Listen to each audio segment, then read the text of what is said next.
आज हम खुदा के कलाम में से देखेंगे।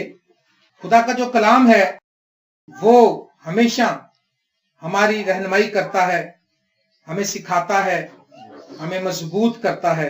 आमीन। पैदाइश की किताब उसका 12वां बाब, भाई दाऊद पढ़ेंगे। पैदाइश की किताब उसका 12वां बाब और उसकी 10वीं आयत। पैदाइश की किताब उसका 12वां बाब और उसकी 10वीं आयत। यहाँ पे लिखा है, और उस मुल्क में काल पड़ा और अब्राहम मिस्र को गया कि वहां टिका रहे, क्योंकि मुल्क में सख्त काल था। आमीन। और उस मुल्क में काल पड़ा और अब्राहम मिस्र को गया कि वहां टिका रहे, क्योंकि मुल्क में सख्त काल था। क्योंकि मुल्क में सख्त काल था। आज मैं आपके साथ एक मैसेज शेयर करूंगा। अगर आप ध्यान से सुनेंगे तो आपकी लाइफ एकदम बदल जाएगी। आमीन। जब तक आप सुनेंगे नहीं, आपके जहन में वो बात आएगी नहीं। जब ध्यान से सुन लेंगे तो आपके जहन में आ जाएगी। फिर आप जब आ जाएगी जहन में, फिर आप एक फैसला करेंगे, फिर आप उस तरह से चलना शुरू करेंगे और आपकी जिंदगी अक्सर बदल जाएगी। काल के जमाने में पेट भर रोटी कैसे खा सकते हैं हम लोग? आज के कलाम का उन्वान है, काल के जमाने में पेट भर रोटी कैसे खाएं। आपको पता है काल पड़ जाता है तो फसल नहीं उगती, और काल का मतलब है कि फसल जब नहीं उगती तो फिर खाने को भी कुछ नहीं मिलता। और जिनके पास थोड़ा बहुत स्टोर किया होता है वो बहुत महंगा बेचते हैं। जो चीजें उनके पास खाने की होती हैं, गंदम, चावल, जो चीजें भी, वो बहुत महंगा बेचते हैं। और काल का मतलब है कि किल्लत हो जाना, अनअवेलेबिलिटी हो जाना, किसी चीज की दस्तयाबी ना होना, किसी चीज को हासिल न कर पाना, कोई चीज शॉर्टेज हो जाए। कहते ना पानी का काल पड़ गया यार। पानी अगर हमें नहीं मिलता, कई बार पानी नहीं आता, 3-3 दिन हमारे मुल्क में कहते हैं पानी का काल पड़ गया, यानी वो चीज आउट ऑफ द सीन हो गई है, हमारी आंखों से ओझल हो गई है, हमारी दस्तरस से बाहर चली गई है। और काल किसी भी तरह का हो सकता है हमारे मुल्क में और हमारी जिंदगियों में। कलाम का भी काल हो सकता है। कलाम में लिखा है, खुदावंद फरमाता है कि ना रोटी का और ना पानी का, फकत खुदा के कलाम का काल होगा। एक वक्त आएगा कि कलाम जो है वो बहुत ही कम रेयर हो जाएगा। आज इसलिए हम लोगों से कहते हैं कि आज बड़े आसानी से मिल रहा है, लेकिन एक दौर आएगा और डिफिकल्ट हो जाएगा। इसलिए जिनको मिल गया है इसको पकड़ें, इसको पढ़ें, इसको सीखें। काल जो है वो रोटी का भी हो सकता है, काल कलाम का भी हो सकता है, काल पैसे का भी हो सकता है, काल मोहब्बत का भी हो सकता है। काल की मुख्तलिफ इक़साम है। हमारी लाइफ में किसी भी चीज की कमी हो सकती है, लेकिन काल के जमाने में अगर हम मसीही कौम के लोग हैं, अगर हम खुदा पर ईमान रखने लोग हैं, तो हम आपके साथ वो बातें शेयर करेंगे कि किसी भी तरह की आपकी लाइफ में कमी आ जाए, आपके आसपास के लोग भूखे मर रहे हो, लेकिन आपको पेट भर कर रोटी मिलेगी। लेकिन कैसे मिलेगी? हमें क्या करना होगा? मेरे अजीज दोस्तों, हमने जो कलाम पढ़ा, ये लिखा है यहाँ पर पैदाइश 12वां बाब, उस मुल्क में काल पड़ा और इब्राहिम मिस्र को गया कि वहां टिका रहे, क्योंकि मुल्क में सख्त काल था। अब इब्राहिम जो है, सबसे पहली बात मैं आपको बताना चाहता हूं, 12वां बाब देखें दाऊद भाई, पहली 2 आयत पढ़ें जरा 12वें की। और खुदावंद ने अब्राहम से कहा कि तू अपने वतन और अपने नातेदारों के बीच से और अपने बाप के घर से निकलकर उस मुल्क में जा जो मैं तुझे दिखाऊंगा, और मैं तुझे एक बड़ी कौम बनाऊंगा और बरकत दूंगा और तेरा नाम सरफराज करूंगा, सो तू बायसे बरकत होगा। आमीन। आमीन। सबसे पहली बात हम देखें, इस मुल्क में काल था, इब्राहिम वहां पर गया है दूसरे मुल्क में, लेकिन इससे पहले इब्राहिम को खुदा ने कॉल किया। क्या आपको खुदा ने कॉल किया? आप बुलाए हुए लोग हैं ना, आपको पता है ना, सबको बुलाया हुआ। यीशु मसीह क्या करना है? इब्ने आदम खोए हुए को ढूंढने और बुलाओ, वो सबको ही रहा है, लेकिन उसकी आवाज को आमीन कोई नहीं कहता, उसकी आवाज को सुनकर कोई सुनवा नहीं होता। और इब्राहिम की खूबसूरत बात यह है कि उसके दादा परदादा, उसके बड़े लोग जो थे, आबावजदाद, वो बुत परस्त थे, वो देवियों को पूजते थे, वो देवताओं को पूजते थे। और खुदा ने उसको कहा तू निकल आ उन लोगों में से। आज भी हमारे दरमियान में बहुत से लोग हैं जो बाप दादा का निकम्मा चाल चलन था। जैसे हमारे बाप दादा देवियों को पूजते थे, देवताओं को पूजते थे, आज हम भी पूज रहे हैं। और जो लोग पूज रहे हैं और जो लोग खुदा से हटकर, अगर इब्राहिम उधर से ना निकलता, इब्राहिम खुदा के उस अहद को अगर कबूल न करता, खुदा ने इब्राहिम के साथ अहद बांधा। अगर आप खुदा के साथ अहद नहीं बांधते, आप, मैं समझता हूं मसीही कौम के लोग जो हैं, हमने आज तक कोई अहद बांधा ही नहीं है। कलाम में लिखा तुमने अब तक मेरे नाम से कुछ नहीं मांगा। हम कहते हम रोज मांगते, हाँ मांगो तो तुमको दिया जाएगा। खुदा कहता तुमने मांगा ही नहीं है। कहते हैं भाई जस्टिन हम तो सुबह शाम मांगते हैं। अरे रोटी मांगते हैं, कपड़ा मांगते हैं, बेटियों का रिश्ता मांगते हैं, बच्चों की नौकरी मांगते हैं। ये दुआ नहीं है, ये तो लालच है, पहले तुम उसकी बादशाही की, हाँ जी, क्या तो तलाश करो, ये है दुआ। किसी ने कभी ये दुआ की कि खुदावंद मुझे रूहुल कुदस मिल जाए, ऐ खुदा मेरे हाथ से मौजज़े हो, ऐ खुदा मुझे रूहुल कुदस से जुबानों का तर्जुमा मिल जाए, और खुदावंद मैं जब दुआ करूं मुझे वर्ड ऑफ नॉलेज मिल जाए और इल्मियत का कलाम मिल जाए। ऐ खुदा मेरे साथ वाला जो है भाई बहुत गरीब है, ऐ खुदा उसके घर में तेरी बरकत आ जाए। अरे कहते हो भाई खुदा से अगर उसके लिए मांग लिया तो हमारे को खुदा क्या देगा, है ना। अपनी फिक्र पड़ी है, अपने लिए मांगते हैं। लेकिन याद रखिए सबसे पहला काम आप ये करें, अहद बांधें। इब्राहिम ने अहद बांधा था खुदा के साथ, और हम उस अहद के शरीक हैं बशर्ते कि हम यीशु मसीह पर ईमान रखते हैं और यीशु मसीह पर ईमान लाएं, तौबा करें, बपतिस्मा लें, उसके नाम से उसके साथ चलना शुरू करें। जो लोग उसके अहद में हैं, पहली बात ये सुन लें, उन्हीं को रोटी पेट भर के मिलेगी। जो उसके साथ वादा नहीं करते उनको कभी कभी भूखा भी वो मर सकते हैं। लेकिन लिखा है ज़बूर 37, दाऊद कहता है मैं जवान था और मैं बूढ़ा हूं तो भी मैंने सादक को बेकस और उसकी औलाद को टुकड़ों का मोहताज होते नहीं देखा। उसने देखा ही नहीं है, वो कहता मैंने देखा ही नहीं है। मेरे अजीज दोस्तों, मेरे प्यारे बहनों और भाइयों, अगर आपकी लाइफ में बहुत सी चीजों की कमी है। आज मैं देखता हूं हमारे पास दरखास्तों का ढेर है, लेकिन एक भी दरखास्त ऐसी नहीं है, शायद 100,000 में से एक हो जिसमें किसी ने ये कहा कि भाई मेरे लिए दुआ करो मैं पाक रूह से भर जाऊं। ये दुआ नहीं है भाई, तेरा दुआ करना बस खुदा अपना रहम करे, हैं हमारे बेटे की तनख्वाह बढ़ जाए, वो मालिक बड़ा तंग कर रहा है, जरा वो उस पर मेहरबान हो जाए, है ना। वो दूसरी कौम के लोगों को बड़ा प्रेफर करता है। ये दुआएं बहनें दुआएं करती, मेरी सास मुझे बहुत तंग करती, भाई दुआ करो वो अक्ल कर जाए, बस उसको अक्ल आ जाए, तुझे बहुत अक्ल मिल गई ना। और सासें बहुओं के लिए ये दुआएं करवा रही है, दुआ नहीं करवा रही, ये अपने दिल की बदी बयान कर रहे हैं कि हमारा दिल इतना बदी, इतना मन पापी है हमारा। अगर मन साफ होता तो हम ये दुआ लेकर खुदा तक ना पहुंचते, बल्कि हम खुद इसको इतनी मोहब्बत देते कि सास बहू को और बहू सास को जीत लेते। लिखा है उसने कहा तू नातेदारों को छोड़, और उसके साथ उसने अहद बांधा था। इस अहद के बाद उसने उसको कहा कि वहां पर टिका रहे। काल के जमाने में हम क्या करें? सबसे पहले तसल्ली करें कि आपने अपना आप यीशु को दे दिया है, आपने अपने दुश्मनों को माफ कर दिया है, आपने खुदा के कलाम के मुताबिक नया जीवन पा लिया है। खुदा यीशु मसीह ने कहा जब तक तू नए सिरे से पैदा नहीं होगा तो आसमान की बादशाही में जाना तो दूर की बात है, तू उसको देख भी नहीं सकेगा। हालेलुया। मेरे अजीजों, काल के जमाने में एक और जगह काल पड़ा। पैदाइश 26वां बाब लिखा है, पैदाइश 26वां बाब पहली 2 आयत, पैदाइश 26 पहली 2 लिखा है, और उस मुल्क में उससे पहले काल के अलावा जो इब्राहिम के अयाम में पड़ा था फिर काल पड़ा। तब इसहाक जिरार को फिलिस्तियों के बादशाह अबीमेलेक के पास गया, और खुदावन ने उस पर जाहिर होकर कहा कि मिस्र को ना जा, बल्कि जो मुल्क मैं तुझे बताऊं उसमें रह। अब क्या हुआ? जब काल पड़ा, जब प्रॉब्लम आई, तो खुदा ने उसकी रहनुमाई की। हमारा तो खुदा से ऐसा रिश्ता ही नहीं। हमारा तो यह है कि हम लोगों को दरखास्तें देते हैं। जिस चर्च में सुना दुआ होती वहां पर्ची फेंक आते हैं दरखास्त के ना, जिधर को खादम देखा इधर को आ गया बड़ा खादम, भाई हाथ रख दे मेरे पे। ये बहुत ज्यादा फायदेमंद चीजें नहीं है। बहुत ज्यादा फायदेमंद चीजें हो कि हम अपना आप बदल लें। जो अपना आप बदल लें, किसी का हाथ रखाने की जरूरत नहीं पड़ेगी। हाथ रखाना बुरी बात नहीं, करवानी चाहिए। दुआ लिखा है दूसरे के लिए दुआ करो, लेकिन कब तक हाथ रखवाते रहेंगे? कब तक दुआ करवाते रहेंगे? अभी तक तुम दूध ही पी रहे हो, अभी सख्त गज़ा तुमसे खाई नहीं जाती है ना। वैसे तो हम जिस्मानी तौर पर तो पाए खाते हैं, रोगनी नान खाते हैं, बड़ा गोश्त खाते हैं, है ना, और कड़ाई गोश्त खाते हैं, सब कुछ खा जाते हैं। लेकिन बाइबल की तरह कहते हैं भाई मैं 2 आयतें रोज पढ़ता हूं समझ समझ के। क्या समझ आती है तुझे 2 आयतों में?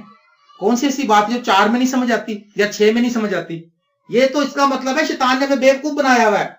लिखा जल्दी जल्दी इसको खाना। जब फसा का बर्रा कुर्बान किया गया था, जब मूसा अपनी कौम को लेकर निकलने को था, तो फसा की रात उन्होंने कहा ये शाम जो है तुम्हारे लिए, इस दिन बर्रा ज़िबा करो, खून चौखटों पर लगा लो और वो सर से पाए तक सब कुछ खा जाना तुमने, और जल्दी जल्दी खाना है। कैसे खाना है? जल्दी जल्दी। हाँ जी, तो ज़िबा क्या बर्रा कौन है? यीशु मसीह। और मुजस्सम कलाम कौन है? यीशु मसीह। तो ये मुजस्सम कलाम को कैसे खाना है? जल्दी जल्दी। अगर वो वहां पर निकलने वाले थे तो वो कहता है भाईजान आज मैं इसके लेग पीस खाऊंगा, कल पाए खाऊंगा, परसों कान खाऊंगा, फिर मैं इसकी ओजड़ी खाऊंगा। और तो भाई 1 हफ्ता यहीं लगा रहेगा। उधर से आवाज आ गई, निकलना है रात को अचानक, और कहा ऐसा खुदा ने आवाज दिया कि आटा भी उनका खमीर भी उठा, गूंद के रखा जाएगा, निकलो आटा भी उठाओ, जो कुछ है निकलो यहां से। जब खुदावन यीशु मसीह आ जाएगा, उस वक्त भी स्लो काम नहीं होगा। अभी स्पीड बढ़ा दो। शैतान ने भी स्पीड बढ़ाई हुई है। शैतान ने फेसबुक चला दिया है। शैतान ने असल में, मैं सॉरी माफी चाहता हूं, शैतान ने असल में इसको इस्तेमाल किया। खुदा ने अक्ल दी थी, फेसबुक की अक्ल दी थी बनाने की, शैतान ने उसके ऊपर दूसरा काम उठा दिया। लेकिन आप अपने फेसबुक को खुदा के कामों के लिए इस्तेमाल कर सकते हैं, है ना। फेसबुक अगर आप यूज करते हैं, अगर आपने खुदा से अहद बांधा है तो उस पर कभी कलाम भी लिखें कि खुदावन, अगर आपको कोई बात अच्छी लगती है उसमें शेयर करें खुदा कलाम की, उसमें मैसेज दें लोगों को दुआ का। ये ना लिखें good morning I am having breakfast खा रहे हैं, अब lunch I am going office. Okay, ये क्या बातें हैं। और जो पर्दे की बातें पहले होती थी, कोई बच्चा पैदा हो गया, फेसबुक पे आ रही, औरत भी और बच्चा भी, बुरा हाल उसका उस शक्ल में देख रहा हूं। ऐसा हमारी कलीसिया के लिए शर्म की बात है। मैं ये बताना चाह रहा हूं, हमें खुदा के साथ अहद बांधना है, हमें पाकीज़गी के साथ चलना है। हमें ये देखना, अगर खुदा से अहद बांधा हो तो फिर काल के जमाने में रोटी पेट भर के खाएंगे। अब इसने क्या किया, देखें, खुदा ने इसको कहा इसहाक को कि जिस मुल्क में तुझे बताऊंगा तो उसी में रह, मिस्र को ना जा, बल्कि जो मैं मुल्क तुझे बताता हूं। हम तो अपनी मर्जी से मुल्क चूज करते ना। आज हर बंदे की रोया कनाडा की है, अमेरिका की है। बस भैया दुआ करो हमारे बच्चे दो, एक बच्चा चला जाए बाकी सबको खींच लेगा, ये हमारी रोया। उसको भी शायद उसने सोचा मिस्र अच्छा मुल्क है, खुदा ने कहा नहीं, मिस्र तेरे लिए अच्छा नहीं, मैं जो तुझे कहूंगा वहां तुम जाना। खैर ठीक है। और लिखा इसहाक 26वें बाब के अंदर, अगर हम देखें 12वें-13वें में लिखा, और इसहाक ने उस मुल्क में खेती की और उसी साल उसे 100 गुना फल मिला और खुदावन ने उसे बरकत बख्शी और वो बहुत बड़ा आदमी हो गया और उसकी तरक्की हो गई, यहां तक कि वो बहुत बड़ा आदमी हो गया। काल के जमाने में उसने बो दिया बीज। क्या आप काल के जमाने में बोते? जब आपके पास पैसा नहीं होता क्या आप चंदा डालते? बताओ, नहीं डालते। कहते भैया जरा हाथ सीधा हो जाए, दुआ करो पाजी साहब जरा हाथ सीधा हो जाए फिर हम आपको चंदा देंगे। मैं कहा ना हाथ सीधा हुआ ना कभी होगा कैसे? जैसे बेवा ने किया, 2 दमड़ियां थी, 2 ही लेकर आ गई। काल के जमाने में इसने बीज बोया। आज तुम बीज कहां बोगे? लाइनों पे बीज नहीं बोगे जाके। आज आपको फसल कैसे बोनी? आज जो पैसा आप बोते हैं वो बीज है, जो कलाम आप लोगों को सुनाते हैं वो बीज है, जो खुदा का कलाम सुनाने के लिए आप खादमों को पैसा देते हैं और जब कलाम जाकर बीज बखेरता है वो उगता है। फिर बात समझ में आ रही है आपको? उसने काल के जमाने में बीज बो दिया। आप भी बोएं। आप देखें आपके हालात तंग हैं, आप हदिया देना शुरू करें। आप देखें आपके अगेंस्ट है शैतान, आप दुआ करनी शुरू करें, करवानी ना शुरू करें, करनी शुरू करें। क्या करना है जी? दुआ करनी है। और 7 मिनट और 6 मिनट की नहीं करनी, 1 घंटा 2 घंटा दुआ करनी है। जिस यीशु ने अपना खून आपके लिए बहा दिया, अपनी जान दे दी, उसको 2 मिनट में खुश कर देते हो। क्या है यीशु? बस तुझे पता है टाइम नहीं होता। अब बहुत से लोगों को मैंने देखा, वो ये कहते हैं अच्छा भाई रात को फारिग हो के ना सारे कामों से, कई बहनें मुझे कहती रात को सारे कामों से फारिग हो के फिर आराम से दुआ करेंगे ना। जब तक वो फारिग होती है उसकी हड्डियां थक चुकी होती हैं, वो दुआ करने तो बैठती है मगर उसको नींद इतनी गालिब आई थी इस पे कि बस वो बाप बेटे करके सो जाती है। मेरे अजीज दोस्तों, काल के जमाने में आप सबसे पहला ये काम देखें कि आप क्लियर अपने आप को देख लें, रीचेक कर लें कि आपका रिश्ता खुदा के साथ ठीक हो गया, आप उस अहद में शरीक हो गए जो इब्राहिम के साथ बांधा गया था। इब्राहिम जो है ईमानदारों का बाप है, हमारा बाप है वो। अगर हम यीशु मसीह पर ईमान लाते हैं तो हम बपतिस्मा लेते हैं, नई पैदाइश हासिल करते हैं, तो हम ईमान से ईमानदारों के बाप की उस नस्ल में शामिल होते हैं। बेईमानों का बाप नहीं, वो किसका बाप है? ईमानदार वो है जो यीशु मसीह के खून पर ईमान रखता है। आमीन। और काल के जमाने में बरकत पा सकते हैं बशर्ते कि आप खुदा की रहनुमाई में चलें। उसकी रहनुमाई के बगैर चलेंगे आप तो आप नुकसान उठाएंगे। अगर वो कहता है साहब कि नहीं खुदावन मुझे तो मिस्र अच्छा लगता है, लूत ने यही किया था ना। लूत ने देखा, इब्राहिम ने कहा अच्छा भाई तू जो चुनता चुन ले जगह। लूत ने नजर घुमाई, उसने कहा उधर तो काले काले पहाड़ है, उधर भी नहीं जाना, उधर भी नहीं जाना। उसने कहा उधर चलो, अमेरिका की तरफ चलो। वो मैं उसको अमेरिका लग रहा होगा उस वक्त, और वो उधर गया। लेकिन ईमानदार जो है, जिसने अहद खुदा के साथ बांध लिया है, वो जहां खड़ा हो जाएगा वहीं अमेरिका होगा। ये इब्राहिम को पता था, इसलिए उसने कहा तू चूज कर ले, मैं तो जहां जाऊंगा बरकत साथ ही जाएगी। Praise the Lord. और आपने देखा कि उसने नुकसान उठाया लेकिन इब्राहिम बरकत पर बरकत पाता गया। जो चंदा और हदिया और दैयकियां आप अच्छे हालात में देते हैं वो भी असरअंदाज होती हैं, लेकिन जो आप बुरे हालात में देते हैं वो उससे भी ज्यादा असरअंदाज होती हैं। मेरी कलीसिया में एक बहन आई, और उसने 5 रुपए उस हदिया डाला, यानी कि उसमें पैसे थे नहीं। उसकी जिंदगी में काल चल रहा था, वो काल के जमाने से गुजर रही थी, वो फाकों पर अपनी जिंदगी गुजारती थी, कभी कभी कई बार उसको फाके भी करने पड़ते थे। और एक दिन वो इबादत में आई, उसने 5 रुपए डाले रोते हुए। उसने कहा खुदावंद मैं देना चाहती हूं, मेरे पास नहीं, लेकिन तू ये कबूल कर। उसने वो बीज बोया काल के जमाने में, जैसे इसहाक ने जब काल पड़ा हुआ पता है उगना ही नहीं है तो फिर खेती करने का क्या फायदा, लेकिन उसने ईमान से बो दिया। ईमानदार जो बीज बोएगा वो लिखा जो कुछ वो करेगा बार बार होगा। खुदावंद खुशहाली में भी उसे सैराब करेगा। हालेलुया। जिसका अहद खुदा से बंधा होगा। हम काल के जमाने में पेट भर के रोटी खा सकते हैं अगर हम खुदा के साथ अहद बांधे, अगर हम बीज बोना शुरू करें। बीज बोना ये है, इस तरह से हमारे को साहब ने कहते भाई साहब दही की किसे कहते हैं, कितना होता है 10वां हिस्सा। मैंने कहा अगर तू 1000 का नोट मुझे दे और 3 रुपए की चीज ले तो तू मुझे बता दे कि 9,997 रुपए वापस करो, तो ये हिसाब आ जाएगा। लेकिन जब 10% निकालना था फिर ये याद नहीं आता। 10वां हिस्सा 10% आप निकालें, आप बोएं और आप देखेंगे। और जब उसने बोया, लिखा उसने बोया और उसने काटा और उसको बरकत मिली और वो बड़ा आदमी हो गया। और उस औरत का भी ये हाल था, उसने 5 रुपए बोए, हदिया की थैली में डाले और रोती भी घर गई, रो के उसने डाल दी। उसने खुदा पर तू, मुझे पता है तू तो बेवा की 2 दमड़ियों को भी देख के तूने कदर की थी। और जब वो घर गई तो उसका आदमी आया, कहता ताड़ी बेगम साहब ने 5000 रुपए कर लेने। उसने कहा है? उसने कहा जी। उसने कहा तुम्हारी बेगम मुझे मिली थी, मैं उधर कुछ काम करने गया था, उसने कहा कि आप अपनी वाइफ को मेरी तरफ से, मेरे दिल में आ रहा कि 5000 रुपए दे देना। उसने 5 रुपए डाले और कितने मिल गए उसको? 5000। यहां पर लिखा उसको 100 गुना मिला। Praise the Lord. उसने अगर एक बोरी, उसने 10 मन बीज बोए तो 10 को 100 से जरूरत बोले कितने मन बन गया। उसको 5000 मिला। फिर उसी वक्त वो वापस आई, कहने लगी भाई साहब आज मैंने आंसुओं से 5 रुपए बोए थे, मेरे पास 5 रुपए थे। और उसने कहा मैंने दिया और मैं घर गई, मुझे 5000 रुपए मिल गया। उसमें उसने मुझे 1000 रुपए फिर दिया, अब उसको ज्यादा मिला। और उसने फिर, यानी बनता 500 था 5000 में से, उसने 1000 निकाला, यानी 20%। उसने कहा अगर खुदा ने मेरे साथ इतनी मोहब्बत दिखाई है तो मैं भी मोहब्बत दिखाऊंगा। उसने 1000 रुपए मुझे दिया। और जब उसने 1000 रुपए मुझे दिया तो फिर जब अगले दिन फिर आई, कहती भाई साहब कल जब मैं 1000 रुपया दे के गई, फिर मेरी बेगम ने तनख्वाह 1000 रुपए बता देती, यानी उसने 1000 डाला, हर महीने उसको 1000 मिलेगा तनख्वाह के साथ। और आज वो लेडी जो अनपढ़ है, पढ़ी लिखी भी नहीं है, और आज वो दुबई में है और वो लाखों रुपया कमा रही है और वो पूरे खानदान को सैराब कर रही है, अपने बहनों के बच्चों की शादियां करवाती है, कभी किसी को कुछ देती है, कभी खादमों की मदद करती है और वो इज्जत पा रही वहां पर। हालेलुया। अब लोग पूछते हैं हमारे साथ कि हमारे साथ ये हाल क्यों हुए, हमारा ये हाल क्यों हुआ। जदाउन कहने लगा, जब फरिश्ता आया उसने कहा ऐ अजीज मर्द खुदावंद तुम्हारे साथ है। उसने कहा अगर खुदावंद ही हमारे साथ है तो ये हादसे हम पे क्यों गुजर जाते हैं। हमें दयानी आते हैं और दूसरी कौम आती है, हमारी फसलें छीन के ले जाती हैं। आज हमारे भी क्रिश्चियन लोग कहते हैं हमारे पे ये हालात क्यों है, हमने तो किसी से चंगी नहीं की थी, बुरी नहीं की थी, हमने किसी को अच्छा नहीं कहा, बुरा नहीं कहा। मैं कहा बुरा नहीं कहा तो अच्छा भी नहीं कहा, अच्छा कहना बस अच्छा कहना था।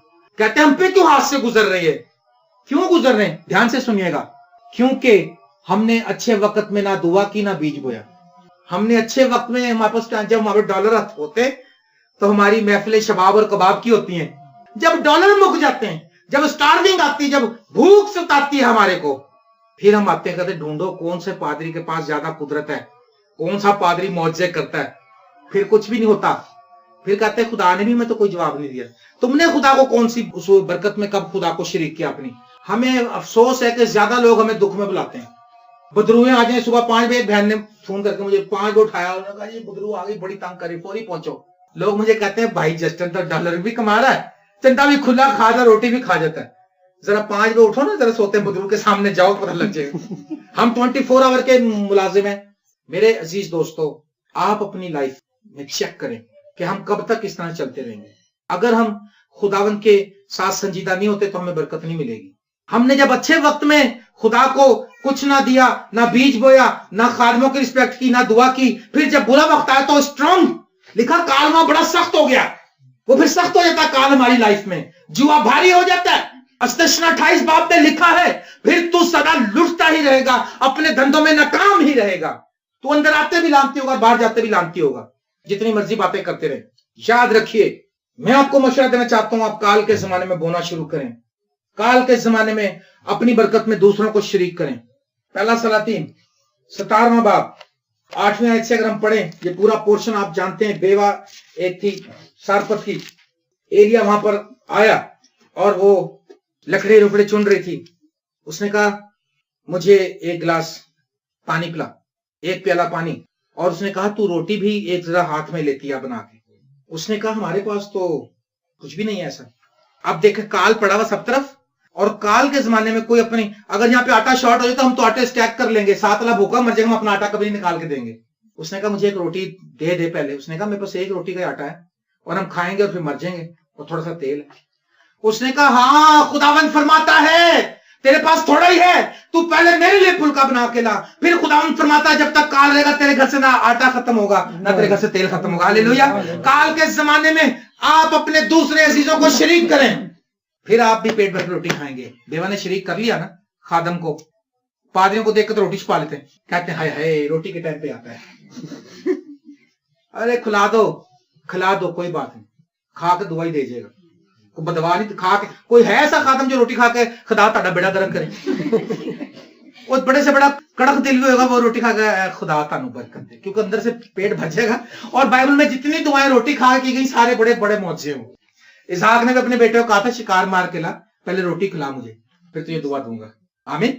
और इसने भी रोटी का ही जिक्र है यहाँ पर, फिर रोटी खा के दुआ दी। खाली पेट उससे दुआ भी नहीं की जाती। खाली पेट क्या दुआ कहेंगे, देखो यार है। आप अपने गुर्बत के जमाने में, तंगदस्ती के जमाने में आप अच्छा काम करने से बाजना है। एक गरीब आदमी को मैं जानता हूं जिसने हम खादमों की दावत की काल के जमाने में, उसने 5,000 की कमेटी डाली है। पुरानी बात है, 15-20 साल पुरानी। अब आप सोचें कि जिस शख्स ने 5,000 की कमेटी डाली है वो कितना गरीब होगा। आजकल 5,000 की कमेटी कौन डालता है, वो तो बहनें छोटी मोटी शायद डाल लें, लेकिन 5,000 की कमेटी से तो कुछ भी एक टाइम का राशन भी नहीं आता एक महीने का, इसलिए कमेटियां डालते हैं 1,00,000-2 लाख, है ना जी। उसने 5,000 की कमेटी डाली थी, सिर्फ 5,000 की। और हमें कहना शुरू हो गया सर मैं कमेटी पाई है, जब तो निकलेगी मैं ताड़ी दावत करनी है। 5,000 की उसकी कमेटी निकली। उसने हम सब खादमों को बुलाया, पास्टर विलियम को, मुझे, पास्टर अनवर को, पास्टर शहजाद को, और जितने उसकी रेंज में जो 5,000 रुपया उस वक्त उसने 5,000 रुपया में कई किस्म के खाने बना दिए। और उसने अच्छी से अच्छी डिशें बनाई। 5,000 रुपये बहुत था उस वक्त, 15-20 साल पहले। उसने उसमें से 1 रुपया भी रखा। और जब खादम उसके घर में एंटर होते थे तो वो उनके गलों में हाथ डालता था, रोता था, आंसुओं से कहता था मेरे घर में खुदा के खादम आए, गोया खुदा आया। हमारे घर में खादम आता, हम कहते हैं ओए ये तो भूखा चंदे का, अभी चंदा ना तो भाग जाएगा। हम बरकत कमा के लानत कमा रहे हैं। खुदा का शुक्र है मैं तो चंदेला पादरी नहीं, मैं तो नौकरी करके पेट भर लेता हूं अपना, लेकिन जो आता है उसकी इज्जत करें। जब उसने हमारी सबकी इस तरह से खिदमत की, उसने वो डिशें पकाई जनाब, बटेरे तक पका दिए उसमें। उसने बटेरे मैंने कभी नहीं खाए थे। मैंने कहा लो जी मैं आज कुछ नहीं खाना, मैं आज बटेरे ही खाने ने। मैंने ऐसे बोटी पकड़ मुंह में डाली तो बटेरों को तिनके मुंह में गए। छोटी छोटी हड्डियां थी, मैंने निकाला बाहर। मैं कह बनी इसराइल कौम देखो गोश्त खाने के लिए लड़ते थे, लेकिन उसको खुदा ने क्या बरकत दी। उसने काल के जमाने में उसने खादमों की इज्जत भी की और उसने खाना भी खिलाया। और यकीन करें मेरे ख्याल को 15-20 जो खादम थे उनके दिल के अंदर की जो गहराइयां थी वहां से उसने दुआ ले ली सबकी। और थोड़े दिन के बाद आया, कहने लगा भाई साहब बड़ी बरकत मिली। मैं क्यों है, कहता मैं गोरे दी नौकरी करना सा ना, घर दी नौकरी करना सा, हुण उन्होंने मैंने कंपनी का मुलाजम भी कराता है, हुण मैंने 2 तनख्वाह मिलने शुरू हो गया। मैं कहा हालेलुया। कहता फिर आया भागा, कहता भाई साहब होर मौजा हो। मैं क्यों है, कहता गोरे ने पैसा दिता कई लाख होने का, कार डबल स्टोरी कर ला। देख रहे हैं आप, बात सुन रहे हैं। काल के जमाने में आप पेट भर के रोटी खाते हैं, काल के जमाने में जरा हाथ ढीला करें, जेबें ढीली करें, जेबें टाइट रखते हैं। सगे भाई को भी नहीं बताते कि मेरे बैंक में कितना पैसा है ना। कोई पूछे ना भाई तनख्वाह कितनी, पर खुदा का शुक्र है भाई। फिर आया भागा हुआ, कह रहा सच्ची होर बरकत मिल गई। मैं कहा हुण की भाई की रह गया। कहता गोरा जान लगे सारे घर का सामान मैनू ही दे गया, टीवी, फ्रिज, VCR, जो कुछ भी था उसका। और वो रोता था, कहता था यार मैं वो शख्स हूं जो अपनी नजर में हकीर था, मगर मुझे खुदा ने बरकत बख्शी, क्योंकि मैं समझता हूं उसने काल के जमाने में खिदमत की, उसने काल के जमाने में बोया, उसने काल के जमाने में जब उसके पास कुछ नहीं था तब उसने खादमों की खिदमत की। अपनी लाइफ पे गौर करें जरा। हालेलुया। कलाम में लिखा है, गलतियों 6 बाब की 7वें में लिखा है, फरेब ना खाओ, खुदा ठट्ठों में नहीं उड़ाया जाता, आदमी जो कुछ बोएगा वही काटेगा। आज क्या बोल रहे हैं आप जरा देख लें। जो तुम आज बोलोगे कल वही उग के तुम्हारे सामने आ जाएगा। कहते हैं किसी ने हुज्जत की नाई के साथ, कहने लगा नाई नाई कितने बाल है मेरे सिर पे जो काट रहा, गिन के बता। उसने कहा बेटा 5 मिनट सब्र कर ले, जितने कटेंगे तेरे सामने आ जाएंगे, भी खुद ही देख लेना। आज जो कुछ बो रहे हैं आप, कल आप काटेंगे। अगर आप कलाम बो रहे हैं तो कलाम की फसल उगेगी, तो फिर आप देखेंगे बड़ी फसल कटेगी। हालेलुया। लिखा सुबह को भी हाथ ढीला ना कर, शाम को भी हाथ ढीला ना कर, तू नहीं जानता कि कौन सा बार होगा। मैंने बताया मैंने सुबह 5 बजे बीज बोया जाके वहां पर। आप बोना शुरू करें, दैयकियां बोएं, हदिये बोएं। एक टाइम बोने का फिर एक काटने का भी है। हालेलुया।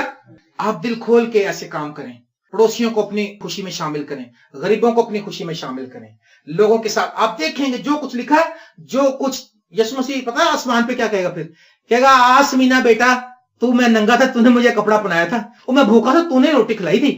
है कहेगी खुदा मैंने तो आज तक तुझे देखा ही नहीं, खान पीने में तो हमने पठानों को देखा था।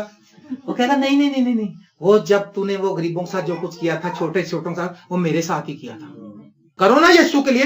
ये मत सोचा करो कि हम फिर जब लड़पड़े कहते हैं देखो भूखी फिरती थी, हम रोटी खिलाते थे उसको, फिर जिताते हैं। ना ना ना, ऐसा ना करें। आप ये कर रहे हैं यीशु के लिए। जो कुछ करते हो लिखा ये जानकर करो कि हम खुदा के लिए करते हैं। हालेलुया। आप यकीन करें, आप बोएं और आप देखेंगे कि आप काटेंगे। आमीन। काल के जमाने में मैं बता रहा हूं कि हम रोटी कैसे पेट भर के खा सकते हैं। एक और काल पड़ा यूसुफ के जमाने में है। और फरौन ने ख्वाब देखा। फरौन घबरा गया, सरसीमा हो गया। उसने कहा बुलाओ, उसने कहा जल्दी बुलाओ। आज हमारे पास भी आते हैं लोग। आज एक शाम को एक औरत आई थी फिर दुआ कराने, कहती पादरी साहब राती में ख्वाब देखा, एक बाबा आया एडे डॉलर दे गया मैनू। मैं कहते शुक्र कर डॉलर दे गया, लैते नहीं गया। बादशाह फरौन ने भी ख्वाब देखा। उसने ख्वाब ये देखा, उसने देखा कि वो दरिया के किनारे खड़ा है और वहां पर 7 गायें जो हैं, पहले मोटी गाय निकली उसमें से, ताजी मोटी ताजी ऑस्ट्रेलियन गाय, और वो नीस्तान में चरने लगी। और फिर उसके बाद 7 सूखी निकली और वो मोटी वालियों को खा गई। फिर उसने देखा 7 अच्छी डंठलें होगी और उसमें वो अनाज हुआ। और उसके बाद 7 सूखी निकली पूर्वी हवा की मारी हुई, वो हरी को खा गई। बादशाह घबरा, उसने कहा बात है जरूर। उसने जादूगरों को बुलाया, उसने कहा बताओ मुझे बताओ। और फिर यूसुफ उधर गया। और काल के जमाने में अब यूसुफ ने क्या किया? यूसुफ ने खुदा से रहनुमाई ली। हमारे भी प्रॉब्लम आती है, हम खुदा से रहनुमाई नहीं लेते, हम सज्जे खब्बे लोग पूछते हैं। कहते बहन वो तू किसी सियाने के पास जाती थी, कौन है बड़ा? वो कहते हैं 2.5 फुट उसका नाम है, 2.5 फुट है ना, बाबा लोटे वाला फलाना, ऐसे काम करता है, ऐसे बस 5,000 रुपये लेता है, कहीं से पकड़ को धार दे देते हैं। लेकिन उसने किससे रहनुमाई ली? खुदा से। वो खुदा के जुर्म बैठ गया। उसने कहा खुदा ने सारा ख्वाब उसको दिखा दिया। उसने कहा बादशाह अब तक जीता रहे, हमारा खुदा आसमान पर एक खुदा है जो ख्वाबों को और उसकी ताबीर करता है और पोशीदा बातों को जाहिर कर देता है। उसने कहा ख्वाब तूने देखा है जो 2 बार हुआ, ख्वाब एक ही है, 2 बार का मतलब पक्का हो गया। और उसने सारी बातें बताई। उसने कहा काल पहले 7 साल तेरे अरजानी के होंगे, तेरे बहुत अच्छी फसल होगी, लेकिन अगले 7 साल इतना सख्त काल हो जाएगा कि लोग उस अरजानी के साल को भूल जाएंगे। उसने कहा तो फिर? उसने कहा तू पहले ही अपने लिए खोरिश जमा कर ले, हिकमत वाले लोग। उसने कहा तेरे से ज्यादा हिकमत वाला कौन है? और फिर जो लोग खुदा से रहनुमाई लेते हैं, जब वो उस रहनुमाई में आगे बात करते हैं तो सबकी नजर में इज्जत का बाइस होते हैं। हालेलुया। एक और मैं आपको बताता हूं, एक हमारे वहां पे एक आंटी के साथ वाकया हुआ।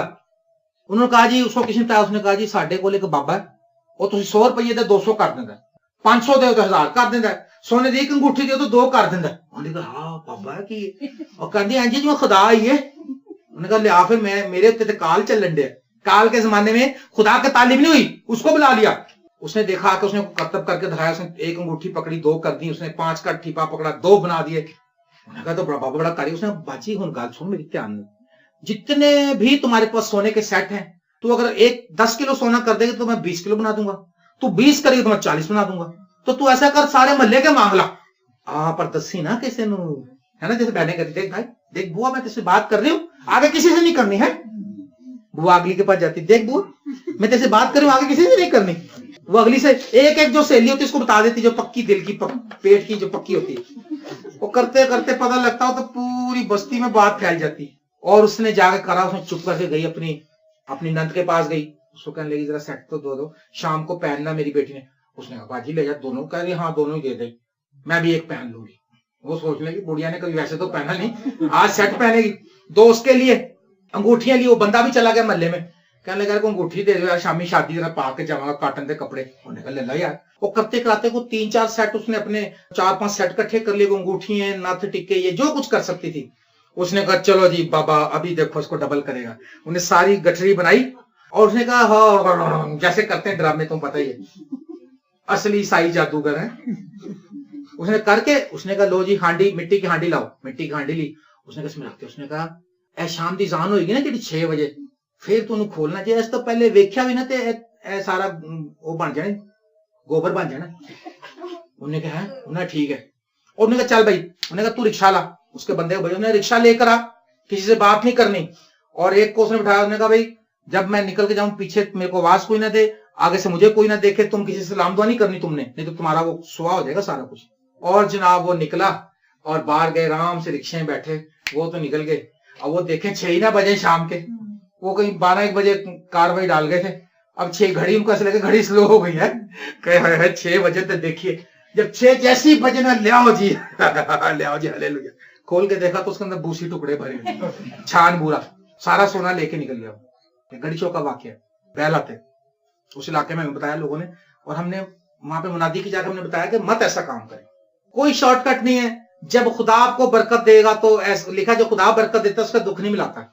हालेलुया, खुदा बरकत देगा। तो यहां पर यूसुफ ने खुदा से रहनुमाई ली, आप भी खुदा से रहनुमाई ले सकते हैं। काल के जमाने में तभी आप रोटी पेट भर के खाएंगे, और काल के जमाने में मुस्बत बात कहें, नेगेटिव बात ना कहें। एलिया ने क्या कहा 18वें बाब में, उसने कहा जा, अपने शागिर्द को कहा उसने कहा देख दुआ कर रहा हूं। उसने कहा देख कुछ नजर आ रहा है, उसने कहा खुदा कुछ नहीं नजर आ रहा।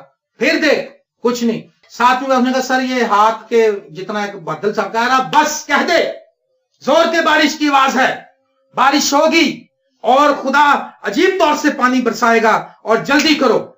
हमारे जब काल का जमाना खत्म करते हैं भैया, अभी हम एक मेमोरियल सर्च कर रहे थे, वहां पे एक औरत इज़हारे ख्याल करने आई, कह रही हाय पता नहीं हमारे पे भी कौन सी मुसीबतें आनी। मैं कहा बाजी खुदा दा खौफ कर, कुछ नहीं आना, कोई मुसीबत नहीं आनी। लिखा है अगर मैं मौत के साया की वादी से गुजरूं, मुझे किसी बला से कुछ डर नहीं, क्योंकि तुम मेरे साथ। मैं कहा को मुसीबतें आनी, क्यों घबराते हो? काल के जमाने में पॉजिटिव बात करें, नेगेटिव ना करें। बुरा से बुरे भी हालात हो जाए, क्या कोई बात नहीं, हमारे हाल ऐसे हैं, खुदा अच्छे भी करेगा। हालेलुया, खुदा एक दिन हमारी जिंदगी में बहाली लेकर आएगा। आज खुदा के जुर्म में हम नहीं बैठते, इसीलिए मैंने बताया। और जब हमारे अच्छे हालात होते हैं तो खुदा को बिल्कुल ही भूल जाते हैं, जब बुरे हालात होते हैं तो फिर खुदा को याद करते हैं। फिर खुदा समझ जाता है सेल्फिश लोग हैं। इसलिए अच्छे दौर में खुदा को याद करें, अच्छे दिनों में खुदा की तारीफ करें, अच्छे दिनों में खुदा की प्रस्तिश करें, और काल के जमाने में पॉजिटिव बोलते रहें, काल के जमाने में नेगेटिव ना हो। और आखिरी बात, काल के जमाने में अगर आप अपने आप को चेक करते हैं कि आप खुदा के साथ नहीं चल रहे, तो आप खुदा के पास वापस आ सकते हैं। मैंने पहले पॉइंट में यही बताया था। लेकिन अगर ये सारे सेशन से आप निकलते जा रहे हैं और हर रोज एक नई आजमाइश, एक नई मुसीबत, एक नई प्रॉब्लम को आप फेस कर रहे हैं, मसीह के साथ चलते भी आजमाइश और मुसीबतें आएंगी, लेकिन मसीह के साथ चलते जब मुसीबतें आएंगी तो मसीह खुदा साथ होगा। जब वो साथ होगा तो प्रॉब्लम कोई नहीं। हालेलुया। मुशर्रफ बेटे की लाइफ में लिखा उधर काल पड़ गया, याद है ना, मुशर्रफ बेटा गया था बाप के साथ लड़के और चला गया। और वो ये बात याद रखें, जो लानती शख्स है वो जहां जाता है लानत आती है, जो बरकत वाला कहीं जाएगा वहां बरकत आएगी। आमीन। अब मुझे बताएं, मैं कहीं जाता हूं तो लानत आती है कि बरकत आती है? बरकत आती है। लोगों को शिफाएं भी मिलती हैं, लोगों की बुजुर्गों भी निकल जाती हैं, कईयों को नौकरी मिल जाती है, कईयों के ट्यूमर गायब हो जाते हैं, कईयों के मोतिया गायब हो जाते हैं, कईयों के कुछ झगड़े होते हैं। एक बहन मेरे पास आई गाली मार्केट में, जब मैं कलाम सुनता था, उसने कहा भाई मेरे लिए दुआ करें, मेरा आदमी मुझे तलाक देना चाहता है। मैं कहा कैसे पता है? उसने कहा जी उसने कोर्ट के कागज भेज दिए, मुझे आज मिल गए वो कागज। और मैं कहा तुम तलाक लेना चाहती हो तुम? उसने कहा नहीं मैं नहीं लेना चाहती तलाक। मैंने कहा अच्छा। तो मैंने उसके लिए दुआ की, खुदा के रूह ने कलाम किया, क्योंकि मैं बरकत वाला शख्स था ना। मैं उनकी जिंदगी में, जिनकी जिंदगी में काल है, जिनकी जिंदगी में कमी है, जिनकी जिंदगी में स्टारवेशन है, मैं उनकी जिंदगी में रेस्टोरेशन ला सकता हूँ यीशु के कलाम के वसीले से, अगर वो कबूल करे।